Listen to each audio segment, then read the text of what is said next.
Hi friends, welcome back to the channel. If you are new here, my name is Yvonne and you are on Ginger Chick Rehab, where I love to take thrift store finds and make them over here on the channel and share the process and my vision with you all of what I do to these items. So do you ever have an item on your shelf that you bought, but you just hadn't been inspired quite yet to make it over? So these candlesticks would be that. So they're a metal, but then it's not glass, it's plastic, but they were new and was one of those quick grabs at the thrift store. And they've been sitting on that shelf for way too long, and I really need to come up with the idea of what to do with them.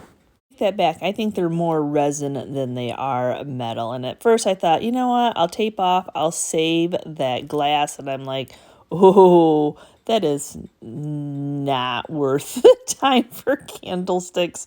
And they could have been unscrewed also, but my finished look they wouldn't have the flow if you separated them all. So I'm just going to keep thinking why I'm getting them cleaned up. I made my decision, but I need to go ahead and get them painted up. So I want to make sure that the bottom is painted just like the rest of it. So I'm just priming these with Rust-Oleum's enamel paint in the flat black.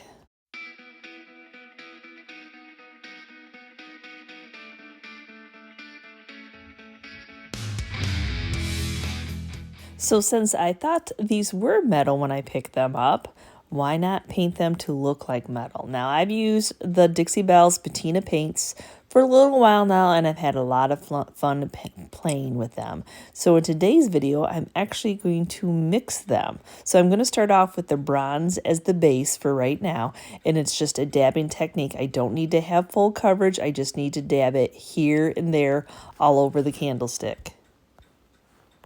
And then over the top of the bronze, while it is still wet, I'm going to go ahead and start dabbing on some of the copper patina.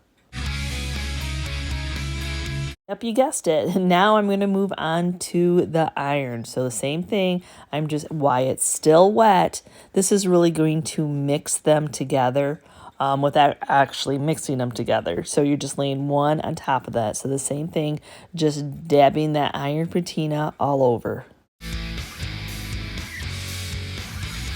In my next step, I am not waiting for that patina paint to dry. Right on top of that, I am going to add the green patina spray.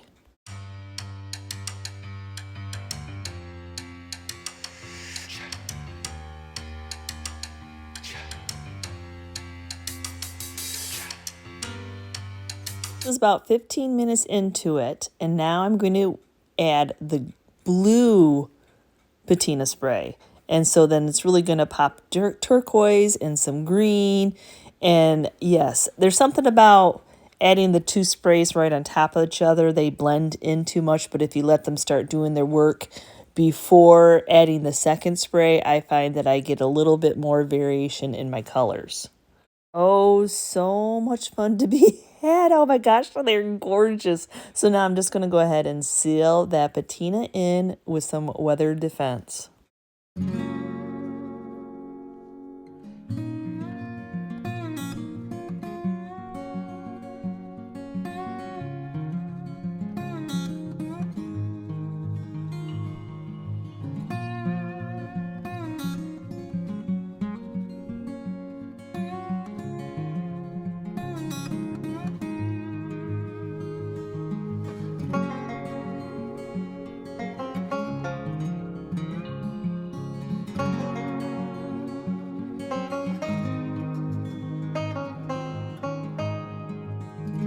Now this owl, I know is metal. I know he is metal. Oh, but you know, I've tried to resell this Hong Kong coppery color and it never sells. So when I saw him in the thrift store and I'm like, oh, he's a one-eyed owl. I thought, oh, I need to bring him home and make him over. So just a cool piece. Though I can't reproduce the eye, I can hopefully well, that was easy, take the other eye out. A little scary there. He looks better without the eyes. I think he's a very cool metal piece. So yep, I'm going to do that same technique. I'm going to use all these patinas together again on this guy.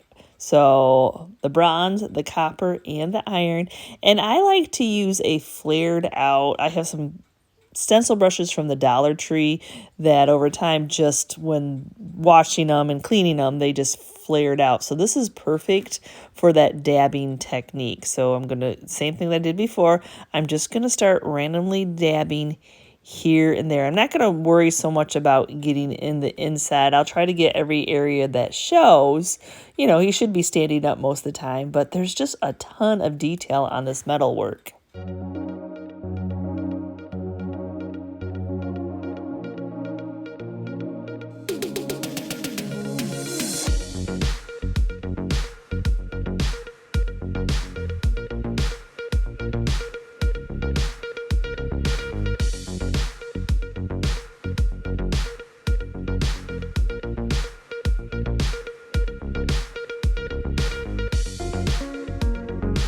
So I got him all covered now. Every area that I possibly could cover, I tried my best. So now it's on to the sprays. Don't you love how his little ears are twisted like that? He's a very cool, probably one of my favorite metal pieces of an I've seen so far. On this one, I just did the green. I did not do any of the blue. I just kind of wanted to see the difference. Wow. And the thing about adding those paints and then adding that liquid of the spray, it runs and it blends and it just gives that natural patina that's not forced.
So going on to another metal, look at this puppy dog watering can.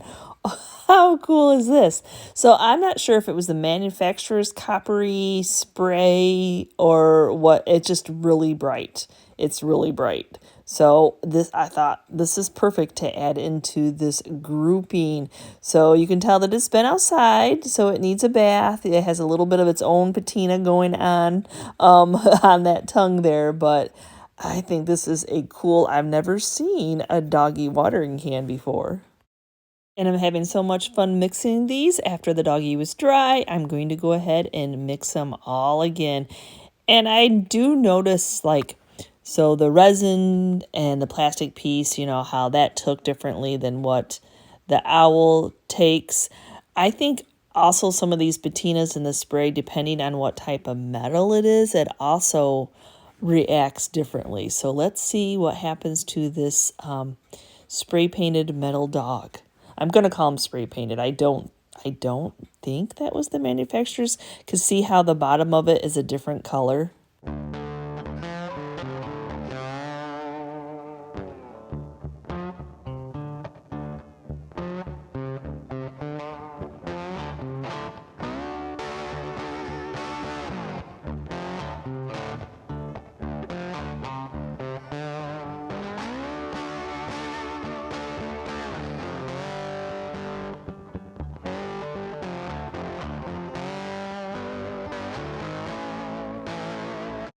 So I will admit, it was a little bit of challenging where to grab when you got to the end, but you need to get all that paint on at the same time.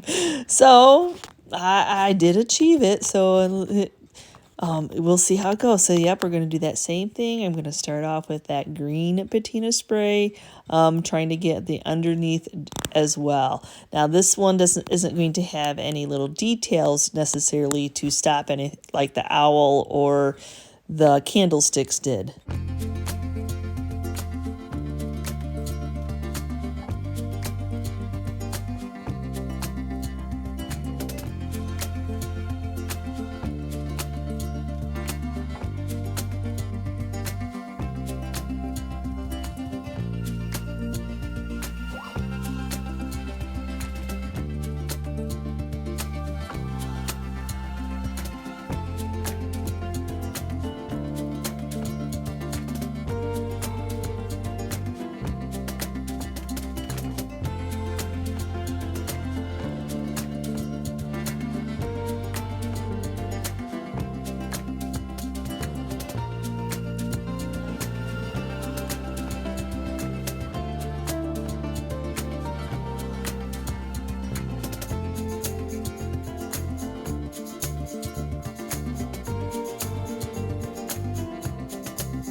So thank you so much for watching today's video. And can you believe these items came from a thrift store? They look like high-end patinas from like Pottery Barn or Crate and Barrel. Oh my goodness. You know, starting off like, okay, I'm going to try it on the candlesticks and see how they turned out. Gorgeous. Adding all the different colors together. Oh, be still my heart.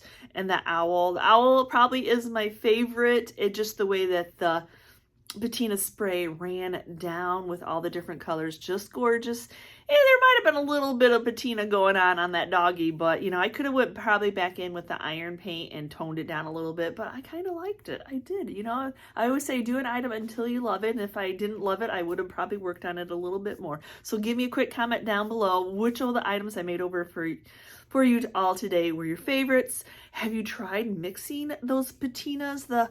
Oh my goodness, that I might have a little obsession. I already had an obsession with the patinas to begin with, and then adding them all together.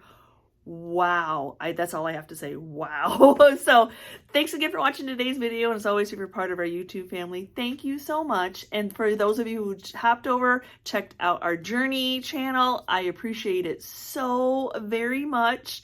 And if you have not, go over, you'll see behind the scenes in the story of us buying a new house, having to set up a new workshop, all the behind the scenes of what it takes to have a YouTube channel, setting up a new house, setting up a new studio. Oh, I'm just tired thinking about it. So again, thanks for watching today's video, and we will see you next time, and you can see what we're up to. Bye.